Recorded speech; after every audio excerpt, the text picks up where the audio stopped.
hidden along the palm-lined shores of Palm Beach, where the Atlantic Ocean meets American aristocracy and tropical paradise, was literally created from swampland by one man's vision and fortune, stands a mansion that isn't just a house. It's the physical manifestation of how railroads conquered continents, how individual can reshape geography itself, and how love, late in life, unexpected, transformative, can inspire monuments that outlast the passion that created them.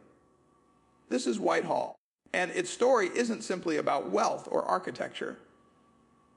It's about the man who built the railroad that built Florida, who transformed a malarial wasteland into a winter paradise for millionaires, who at age 71 fell so completely in love with a woman 37 years his junior that he built her a palace as a wedding gift.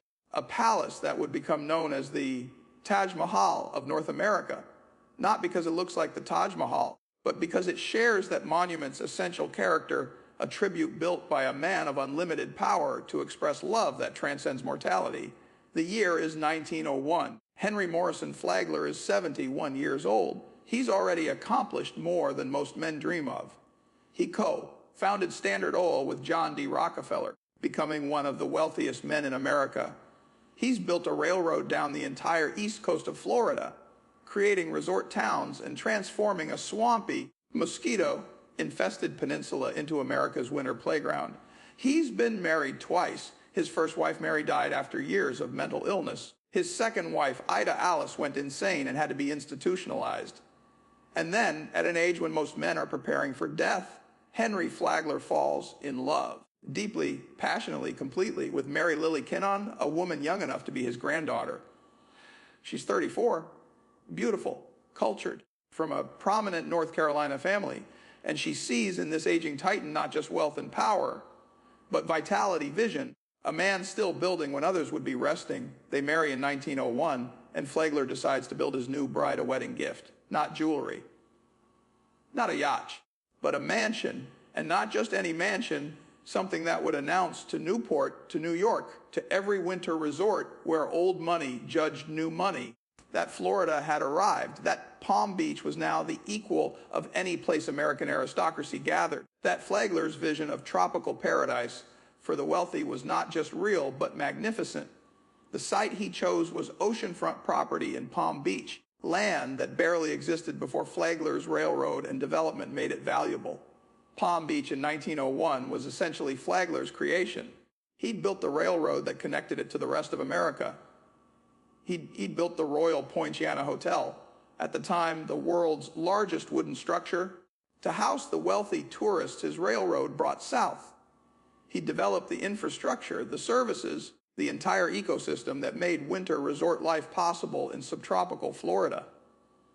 Now he would build the ultimate private residence, a mansion that would make his hotels look modest. That would prove Florida's winter season wasn't just about hotels and tourism, but about establishing true society, creating a place where America's wealthiest would build permanent estates. But here's what makes this story fascinating from the beginning. Flagler was building more than a house. He was building the culmination of his life's vision, proof that one man with enough determination, enough capital, enough disregard for obstacles could literally create a world. He'd created Standard Oil. He'd created tourist Florida. Now he would create the perfect setting for his late life love story.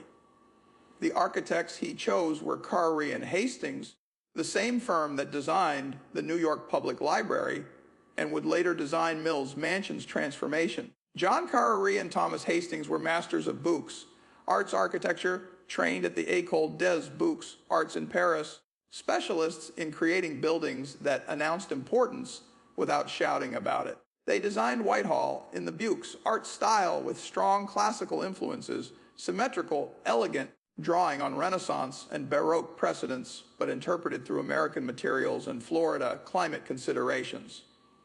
The result would be 100,000 square feet of marble, rare woods, and architectural sophistication at the time, one of the largest and most expensive private residences in America.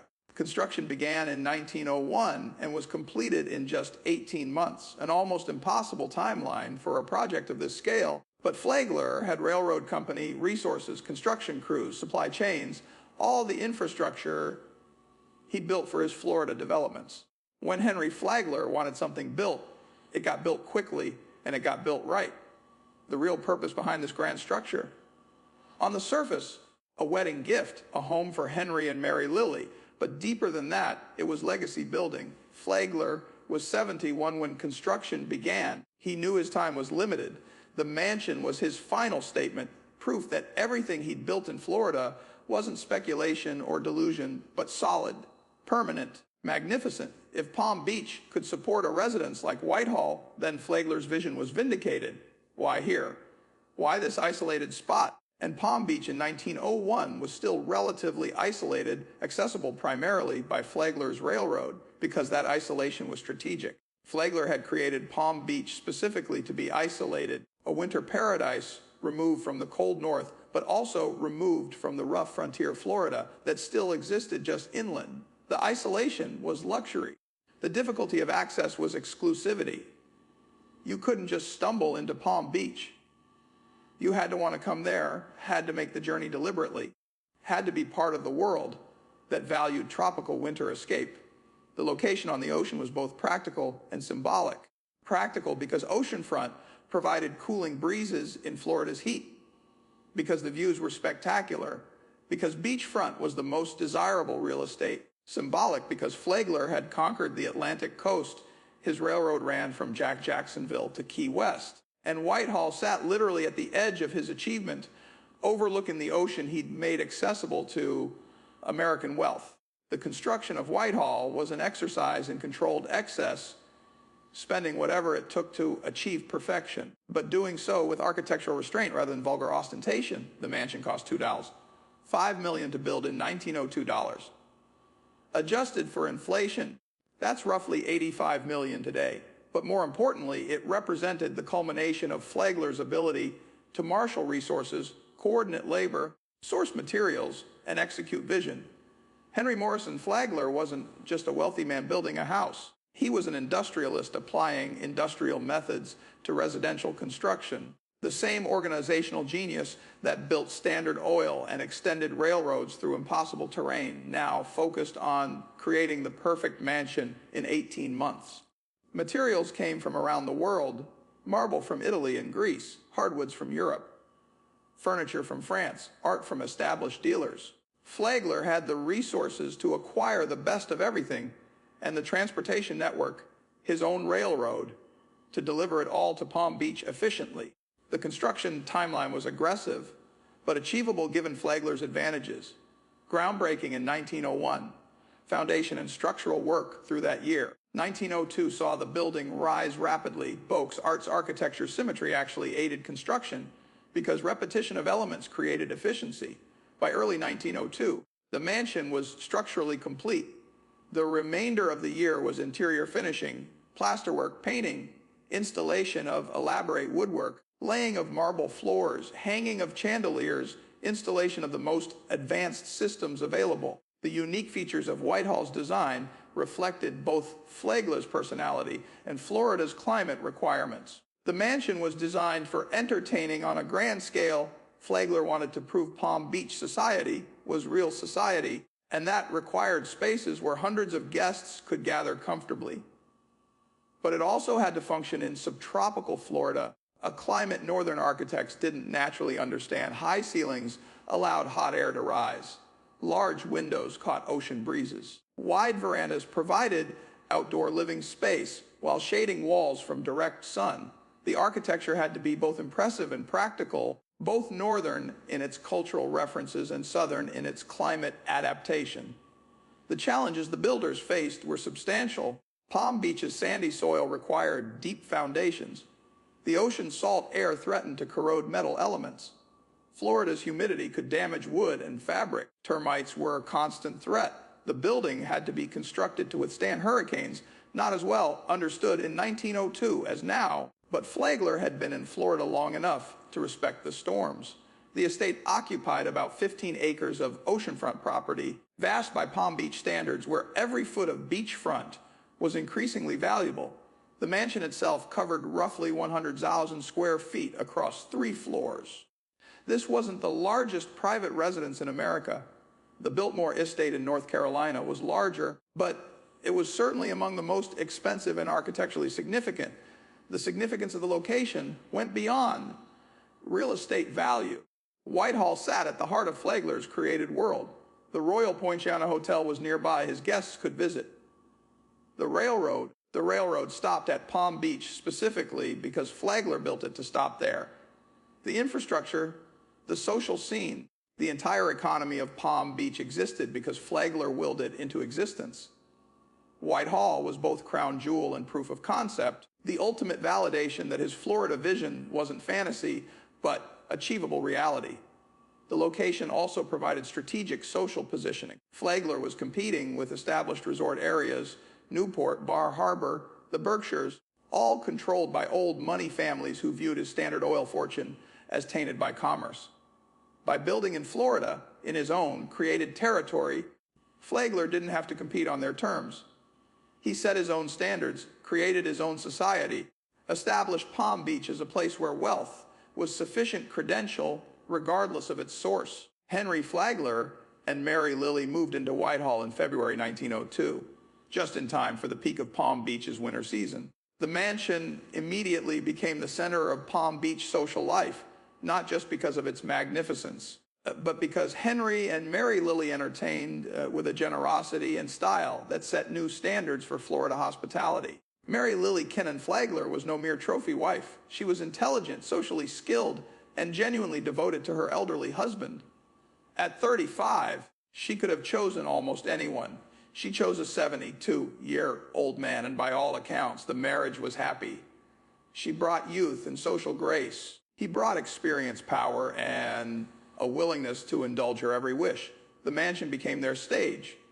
Dinner parties for 50 or 100 guests, receptions that would fill the marble hall with society's elite, musicales featuring imported performers, house parties where guests would stay for weeks, playing tennis, bathing in the ocean, enjoying the tropical paradise Flagler had created. This was critical for Flagler's larger vision. He needed to prove that Palm Beach wasn't just a hotel destination, but a place where America's wealthiest would want to maintain winter residences. Whitehall demonstrated that Florida could support the same level of social sophistication as any northern resort. Every successful party, every impressed visitor, every positive mention in society columns validated Flagler's decades of Florida development.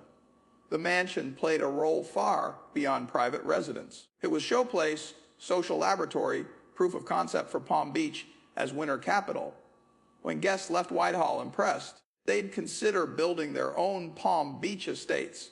When society columnists described Mary Lily's entertaining, they were advertising not just the mansion, but the entire Flagler vision of tropical luxury. Notable events occurred constantly during those early years. Flagler would host railroad executives and their wives, mixing business with pleasure, using social events to cement alliances and celebrate achievements. He'd invite political figures, Florida politicians certainly, but also national figures who'd come south for the climate and the chance to meet the man who'd transformed an entire state. There were concerts in the music room, elaborate dinners in the dining room, dances in the marble hall. The mansion's social calendar during the winter season was relentless. January through March saw near constant entertaining, establishing rhythms that would define Palm Beach society for generations. Mary Lily also used Whitehall for charitable purposes, hosting benefits, organizing support for Palm Beach institutions, using her position to do good while also cementing social leadership. This was how American aristocracy functioned. Wealth brought responsibility, and exercising that responsibility publicly validated your position. The mansion also served as headquarters for Flagler's continuing business operations. Even in his 70s, he remained active in his railroad company, in his hotel operations, in his continuous development of Florida. The library and study provided spaces where he could work, receive associates, make decisions that affected thousands of employees and millions of dollars. But perhaps most importantly, Whitehall served as the backdrop for Flagler's final years with Mary Lily. He'd found happiness late in life, and the mansion embodied that happiness.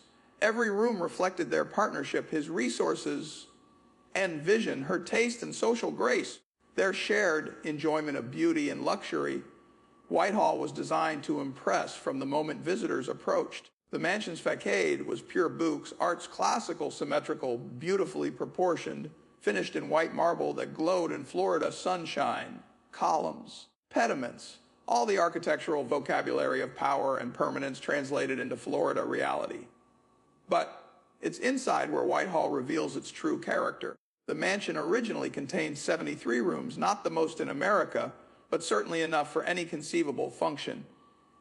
These weren't just bedrooms and bathrooms. They were specialized spaces for specific social purposes, each designed to create particular experiences. The entrance opens into the Marble Hall, and this space alone explains why Whitehall was called the Taj Mahal of North America. 7 different types of marble, walls, columns, floors, all coordinated in colors and patterns that create an almost overwhelming impression of luxury. The hall is 110 feet long, 40 feet wide, with a painted ceiling that soars overhead. This isn't a hallway.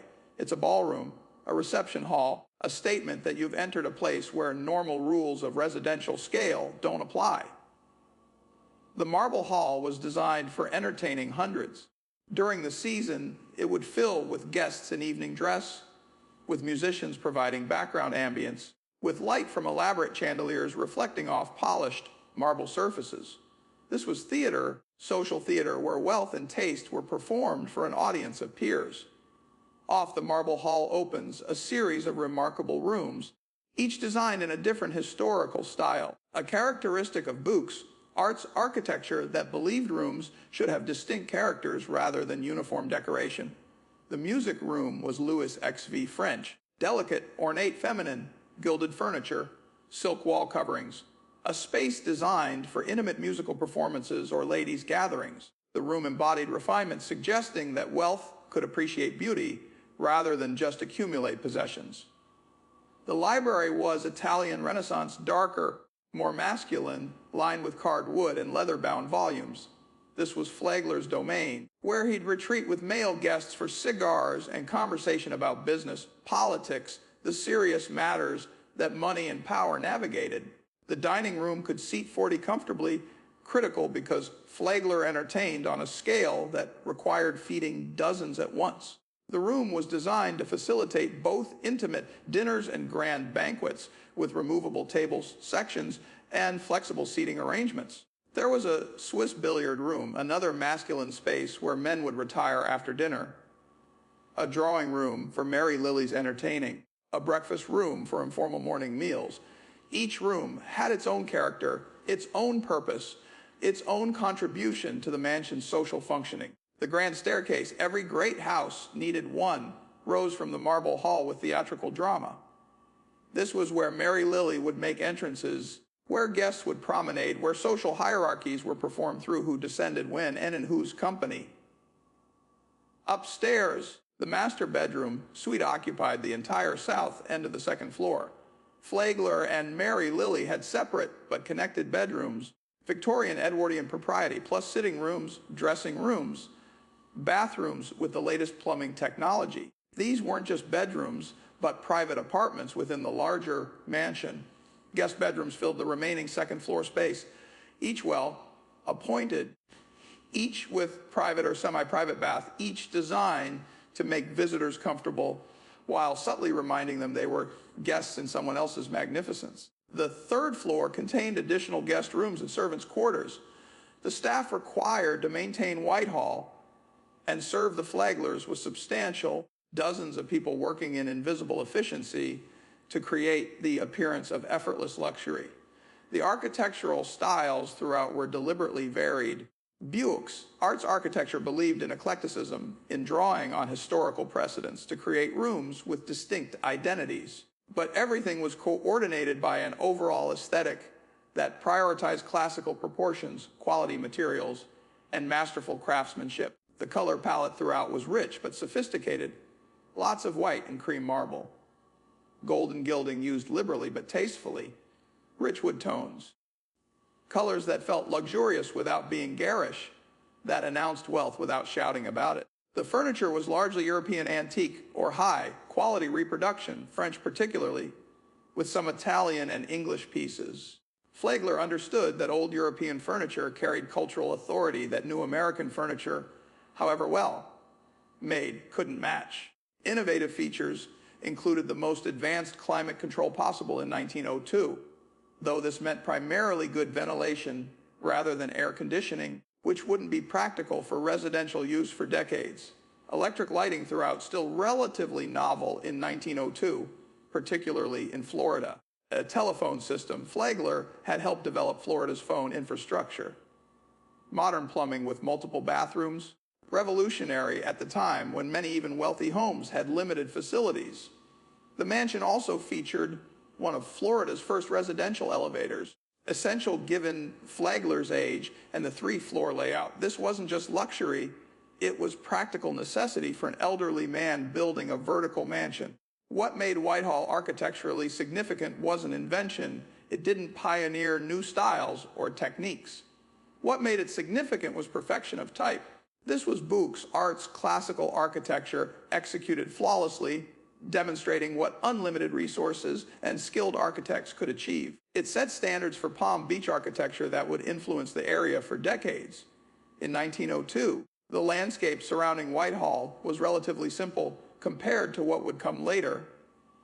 Palm Beach itself was still being developed, and subtropical Florida gardening was still being figured out by northern landscape designers who didn't naturally understand what plants would thrive or how to create effects in this climate. The immediate grounds around the mansion were formal, geometric paths, manicured lawns, palms, and tropical plantings chosen for dramatic effect. This was landscape as architecture carefully controlled to complement the building rather than compete with it. The property's 15 acres gave ample space for gardens, but also for practical necessities, service buildings, stables, staff quarters, all the infrastructure required to support the mansion's operation.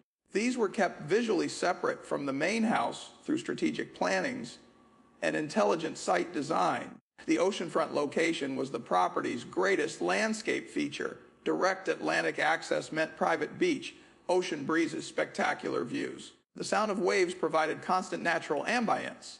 The beach itself was recreational space. Guests could bathe, walk on sand, enjoy tropical ocean experience without leaving the estate. Carey and Hastings designed the grounds to work with the mansion, formal near the building, gradually becoming more naturalistic toward the property's edges. This created graduated transition from architectural control to natural beauty, a common Beaux-Arts landscape strategy. The plantings would have included palms, royal palms particularly, which became Palm Beach's signature tree, tropical flowering plants for color, perhaps some citrus trees, oranges or lemons, connecting the estate to Florida's agricultural identity, hibiscus, bougainvillea, other plants that could handle Florida's heat and humidity while providing the lush, tropical aesthetic that northern visitors expected from a Florida winter paradise. Water features were likely incorporated, fountains perhaps, or reflecting pools. Water in landscape design wasn't just decorative in Florida's heat. It provided psychological cooling, created focal points, and demonstrated control over the environment through sophisticated irrigation and circulation systems. The gardens also had to serve practical functions. Kitchen gardens likely provided fresh vegetables and herbs for the mansion's elaborate meals.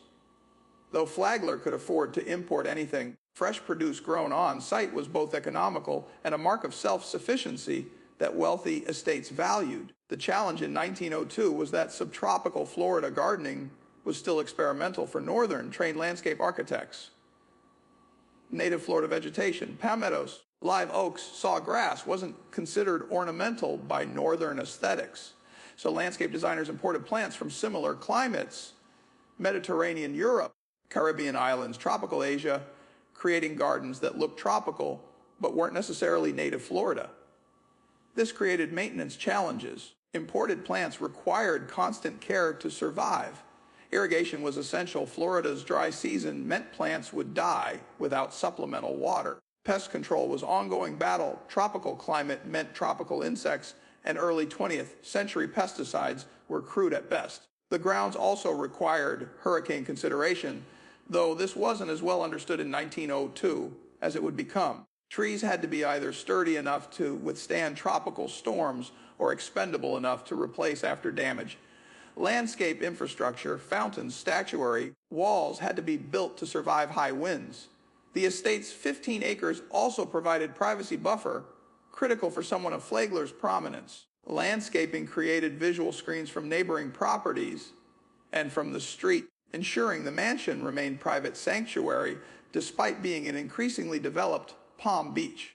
The palms that lined the drives and paths became Palm Beach's signature aesthetic, visible in photos and paintings of the estate. They set the template that would make palm-lined streets synonymous with Florida luxury. Flagler's landscaping choices at Whitehall influenced an entire region's visual identity. Later additions to the grounds would include more elaborate gardens, additional structures, and refinements as understanding of Florida horticulture improved. But in those early years, the grounds were relatively simple compared to the mansion itself, impressive, but not overwhelming, providing attractive setting without competing with the architectural statement of the house.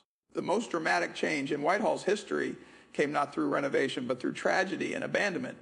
Henry Flagler died in 1913 at age 83, just 11 years after the mansion's completion. He died from injuries sustained in a fall at Whitehall. He tumbled down the marble stairs that had been designed for grand entrances.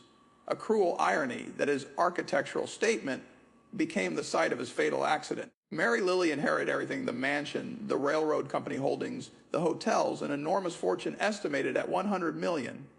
At age 46, she became one of the wealthiest women in America, and she faced a decision what to do with Whitehall. For a few years, she maintained the mansion, continuing to use it during Palm Beach seasons. But in 1916, she remarried to Robert Worth Bingham, a Louisville lawyer and politician. The marriage was brief and controversial. Mary Lily died suddenly in 1917, just months after the wedding at age 49. Suspicious circumstances surrounded her death. A mysterious illness, questions about whether her new husband had influenced her to change her will. Accusations that were never proven, but never quite disappeared either. With Mary Lily's death, Whitehall lost its purpose. Her heirs didn't want to maintain the enormous, expensive property. The mansion sat largely empty for several years, a dangerous state for any building, but particularly in Florida's humid, corrosive climate. In 1925, Whitehall suffered its greatest indignity. The property was sold to developers who converted the mansion into a hotel. Not even a particularly upscale hotel, a fairly ordinary 300-room establishment. They built a 10-story tower addition onto the west side of the original structure, a graceless appendage that completely disrupted the Boucs. Art, symmetry, carré, and Hastings had carefully designed. Interior rooms were subdivided. The marble hall remained, but was now a hotel lobby. The music room, library, drawing room, all converted to hotel functions or simply closed off. Original furnishings were sold or dispersed. The mansion that had cost $5 million to build was being operated as mid-market hotel accommodation. Its original grandeur buried in her commercial adaptations. This hotel period lasted until 1959, during which Whitehall deteriorated significantly. Hotel operations didn't maintain the mansion to preservation standards. They maintained it to minimum functionality. Original architectural details were damaged or removed. The addition grew increasingly incompatible with the original structure. What had been one of America's greatest houses was becoming a shabby relic. But in 1959, salvation arrived in the form of Henry Flagler's granddaughter, Jane Flagler Matthews. She purchased Whitehall specifically to save it, to restore her grandfather's legacy, to ensure the mansion wouldn't be demolished or further degraded. She established the Morrison Flagler Museum, returning the mansion to something approximating its original purpose, not a private residence, but a monument to the man and the era he represented. The restoration process was extensive. That ugly 1925 hotel tower was demolished, symbolically important even though it was expensive and complicated to remove. Original rooms were studied, researched, and restored to their 1902 appearance based on photographs, documents, and fragments of original materials. Furnishings were challenging. Most originals had been sold or lost decades earlier. The museum had to acquire period pieces that matched what had been there, relying on photographs and descriptions to guide acquisition. Some original Whitehall furniture was recovered from descendants or collectors. Other pieces were period-appropriate substitutions. Paint analysis revealed original color schemes. These were reproduced. Wallpapers were recreated from fragments. Plasterwork was repaired. Marble was cleaned and restored. The goal wasn't just to make the mansion look old, but to make it look as it had looked in 1902, 1913.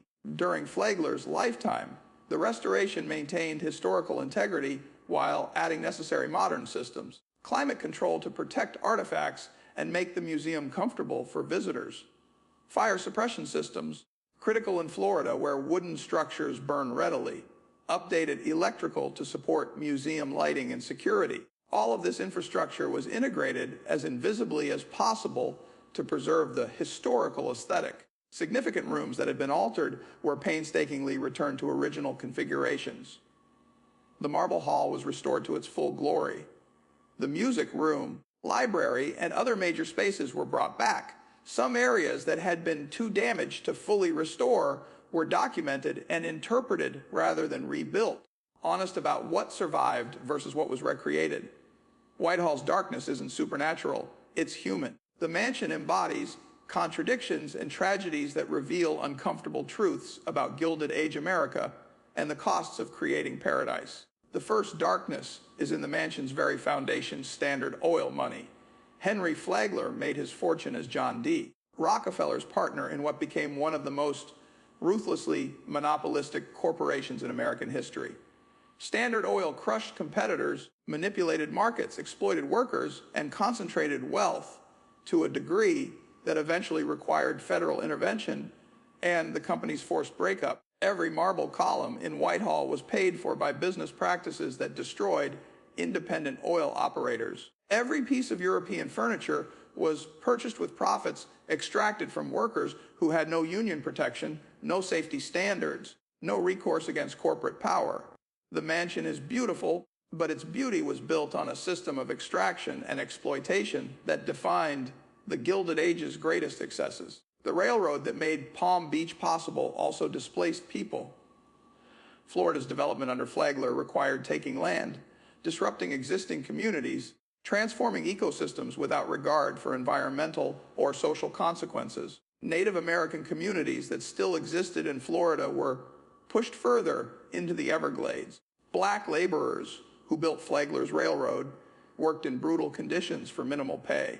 The paradise Flagler created was selective paradise, available only to the wealthy and white. Then there's Mary Lily's story, which grows darker the more you examine it. Her marriage to Flagler was loving by all accounts, but it was also transactional in ways that couldn't be acknowledged. She was 34, he was 71. The age gap was scandalous even by Gilded Age standards where such marriages weren't uncommon. Was Mary Lily truly in love, or was she making a calculated decision that trading her youth and beauty for wealth and position was acceptable? After Flagler's death, Mary Lily's remarriage to Robert Worth Bingham seemed hasty, less than 3 years of widowhood before marrying again. Bingham was significantly younger, ambitious, charming. Within months of the marriage, Mary Lily mysteriously became ill. Within a year, she was dead at 49, having recently changed her will to give Bingham $5 million. The circumstances were suspicious enough that Mary Lily's family contested the will, suggested foul play, implied that Bingham had somehow hastened her death to secure his inheritance. Nothing was ever proven. Bingham took his $5 million, bought newspapers, became politically influential, and eventually served as U.S. ambassador to the United Kingdom. But whispers about Mary Lily's death never completely disappeared. Did something sinister happen at Whitehall or shortly after Mary Lily's time there? We don't know. What we know is that a vibrant woman who'd inherited one of America's great fortunes died young and mysteriously after a brief marriage to an ambitious man who benefited enormously from her death.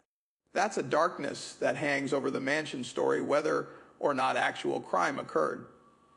There's also the darkness of Flagler's first 2 marriages. His first wife, Mary, suffered from mental illness and died after years of what we now recognize as profound depression and possible psychosis. His second wife, Ida Alice, went completely insane. She believed she was communicating with spirits.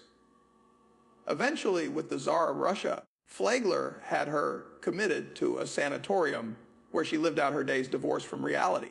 Modern interpretation might view these women's mental illness differently, as possibly caused or worsened by their marriages to a man obsessed with business and building, who may have been emotionally unavailable, who certainly prioritized his ambitions over their needs.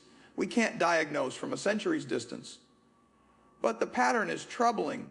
Two wives who suffered psychological breaks, then a third wife who dies mysteriously young. Whitehall itself was the site of Flagler's fatal accident.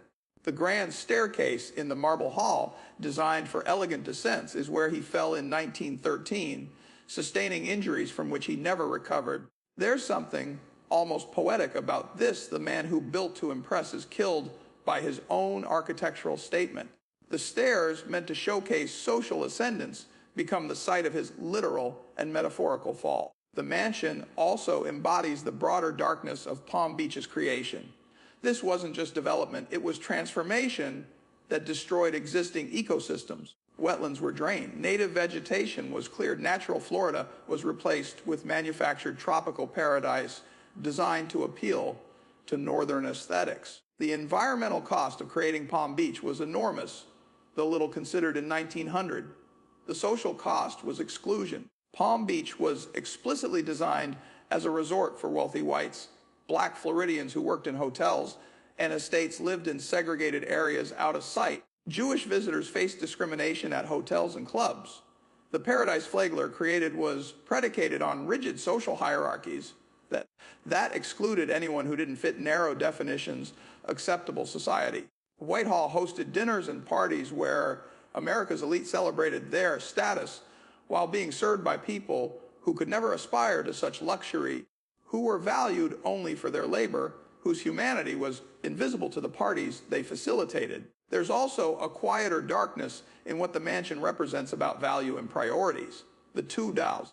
$5 million Flagler spent on Whitehall in 1902 could have built schools, hospitals, housing for hundreds of families. The marble imported from Italy while Americans lived in poverty. The European furniture acquired while workers in Flagler's own enterprises struggled to survive. The mansion is a monument to wealth inequality at its most extreme, not just having more than others, but having so much more that you can spend fortunes on single buildings purely for personal pleasure. The staff required to maintain Whitehall and serve the Flaglers worked long hours for modest wages in conditions that offered no job security, no benefits, no protections we now consider basic. Their lives were entirely subordinated to maintaining the comfort and image of their employers. When Mary Lily died and the mansion was sold, these servants simply lost their jobs. Their years of service meant nothing once their labor was no longer needed. And there's the ultimate darkness, abandonment. After Mary Lily's death, the mansion, built as a statement of eternal love, designed to last generations, was essentially discarded. The hotel conversion was architectural violence, subdividing rooms and adding that hideous tower without any respect for what Carey and Hastings had created. For decades, one of America's greatest houses was treated as ordinary real estate, its significance ignored, its beauty degraded. That someone could spend $2. $5 million to create perfection and within 13 years have it abandoned speaks to wealth's fundamental transience. All Flagler's power, all his resources, all his ability to shape Florida itself couldn't prevent his mansion from being reduced to a hotel, a different kind of failure than losing money, but a failure nonetheless of legacy and permanence. Whitehall's ownership history traces the arc of American wealth from Gilded Age concentration through modern democratization via museums. 1902-999 Henry Morrison Flagler and Mary Lily Kenan Flagler. This was the mansion's golden age, 11 years when it functioned exactly as designed, as private palace for one of America's wealthiest couples.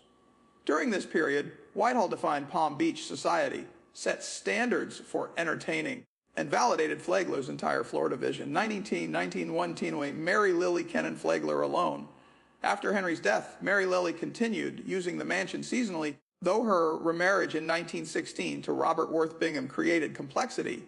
The mansion remained private residence, but its purpose was unclear. Mary Lily was establishing a new life, and Whitehall represented her past with Flagler rather than her future with Bingham. 1917-1925 estate ownership in limbo. After Mary Lily's death, the mansion passed to her estate and eventually to heirs who had no use for it. These years were dangerous for Whitehall. Empty buildings deteriorate rapidly in Florida's climate, and there was serious risk the mansion might be demolished as too expensive to maintain. 1925-1959, hotel years. When developers converted Whitehall into a hotel, they saved it from demolition, but destroyed much of its integrity. The 1925 Tower addition was architectural crime, completely out of character with the original design. Interior subdivisions damaged historical rooms. This period kept the building standing, but at enormous cost to its heritage. 1959, present Henry Morrison Flagler Museum. John Flagler Matthews's purchase and conversion to a museum was salvation. The museum ownership ensures Whitehall will be maintained, that its history will be preserved, that the mansion serves public educational purpose rather than private profit.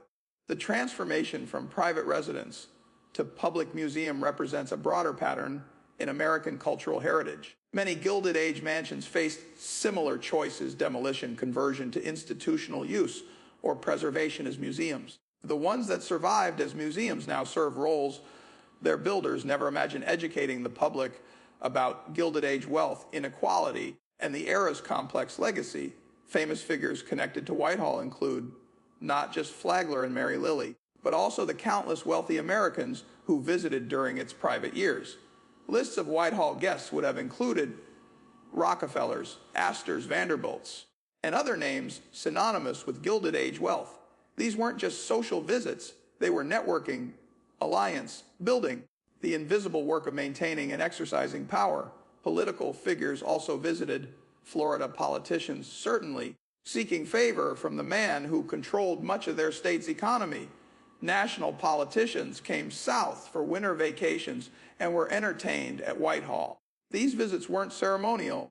They were where economic interests and political power negotiated terms that affected millions of Americans who never saw inside the mansion. The mansion was also connected to major historical events through Flagler's railroad work. His Florida East Coast Railway was engineering marvel, extending all the way to Key West, eventually crossing waters that seemed impossible to bridge.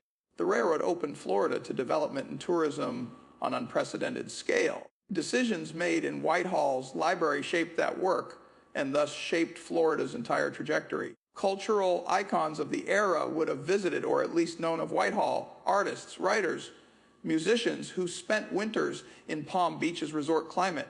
The mansion was reference point for understanding American wealth and taste at the peak of the Gilded Age.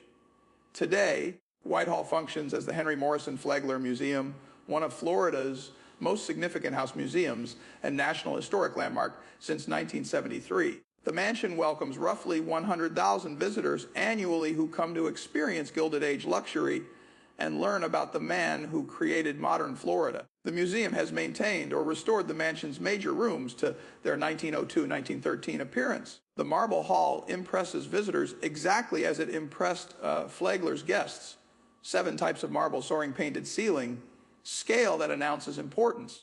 The music room, library, dining room, and other principal spaces are furnished with period pieces, many original to the house or acquired from similar estates. Tours are carefully structured to both showcase beauty and provide historical context. Guides don't just describe architectural features. They explain who Flagler was, how Standard Oil money was made, what Florida was like before Flagler's development, and the broader social and economic systems that made such mansions possible.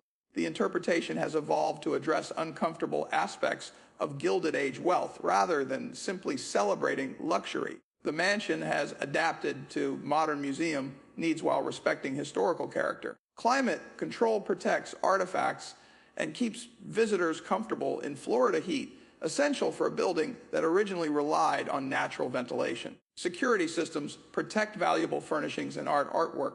Modern lighting illuminates spaces while preserving historic fixtures. All this infrastructure is carefully hidden or integrated to maintain the illusion of stepping back into 1902. The museum's collections extend beyond the mansion itself. Flagler's private railcar, the railway car 91, is preserved on the grounds, allowing visitors to see how America's wealthy traveled in the Gilded Age. This is traveling palace on rails, complete with elaborate woodwork, luxurious furnishings, and all the comfort wealth could provide in an era before air travel. Educational programming includes lectures, concerts, exhibitions that explore not just Flagler, but the broader Gilded Age, Florida history, architectural preservation, and related topics. The museum functions as cultural center for Palm Beach, hosting events that bring the mansion to life while serving educational mission. The grounds have been maintained as museum gardens rather than restored to exact 1902 appearance, a practical compromise that provides attractive setting without the intensive maintenance historical accuracy would require. The oceanfront location remains spectacular, though the beach is now more developed and public access has changed the character of what was once private shoreline. Current amenities include a visitor center with museum shop cafe and orientation spaces housed in buildings separate from the mansion proper. This separation protects the historical structure while providing necessary services. Parking accommodates tour buses and individual visitors, something Flagler never had to consider but essential for modern museum operations. The museum has embraced digital technology thoughtfully. Virtual tours allow global access. Online collections database makes research possible remotely. Social media shares the mansion's beauty with audiences who may never visit physically. But these digital initiatives complement rather than replace the physical experience. Actually being in the marble hall remains irreplaceable. Accessibility has been addressed carefully. Ramps and other accommodations allow visitors with mobility limitations to experience as much of the mansion as possible while respecting the building's historical integrity. Some areas remain inaccessible simply due to architectural limitations, but the museum works continuously to maximize access without compromising preservation. The museum also hosts private events, weddings, galas, corporate functions that generate essential revenue while allowing the mansion to fulfill something like its original purpose as setting for celebrations. These events are carefully managed to protect the building while making it available for contemporary use. What we learn from Whitehall's history is complex and sometimes contradictory. We learn that individual vision can transform entire regions. Flagler literally created modern Florida through determination and resources.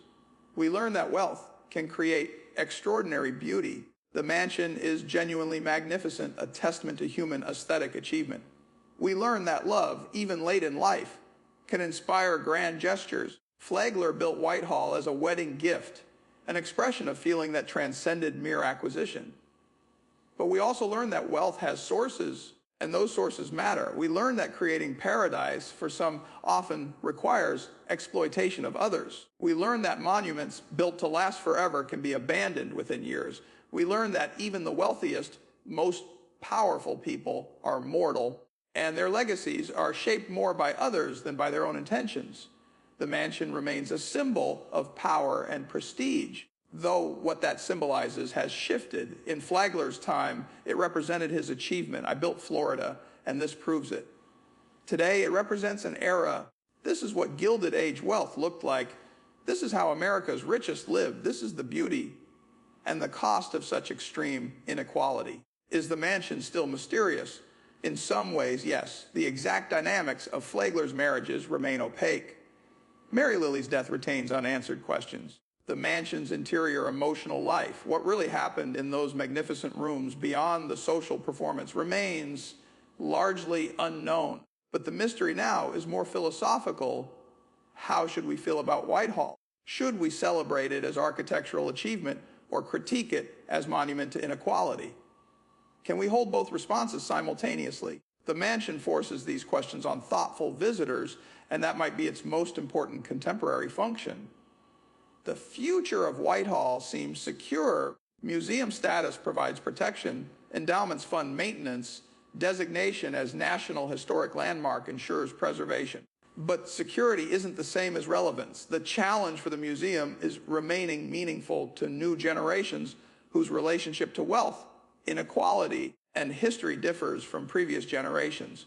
Climate change poses specific threats. Rising seas, stronger hurricanes, increased flooding all threaten coastal Florida properties. Whitehall's oceanfront location, once its greatest asset, may become vulnerability. The museum must plan for these threats while hoping they remain manageable. But perhaps Whitehall's most important legacy is simply this: it endures. Through abandonment, through degradation, through changing times and values, the mansion survives.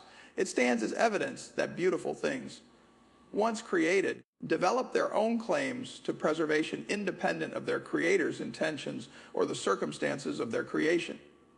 In the end, Whitehall is both more and less than Flagler intended.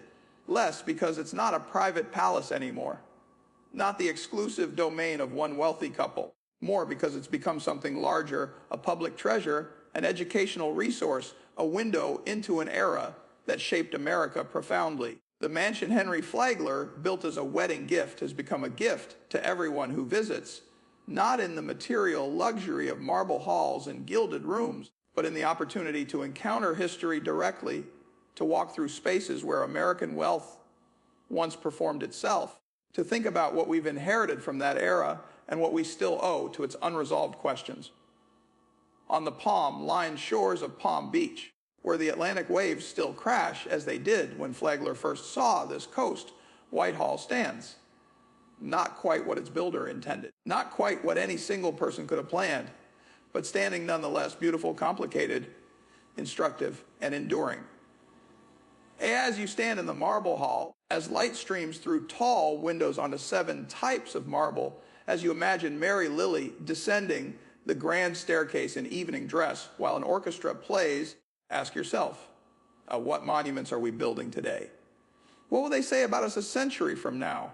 And when our great-great-grandchildren walk through the spaces we create, will they see beauty or exploitation, achievement or excess, wisdom or warning? Perhaps they'll see all of it, just as we see all of it in Whitehall, the beauty and the cost, the vision and the blindness, the love and the darkness that coexist in every human creation, no matter how magnificent.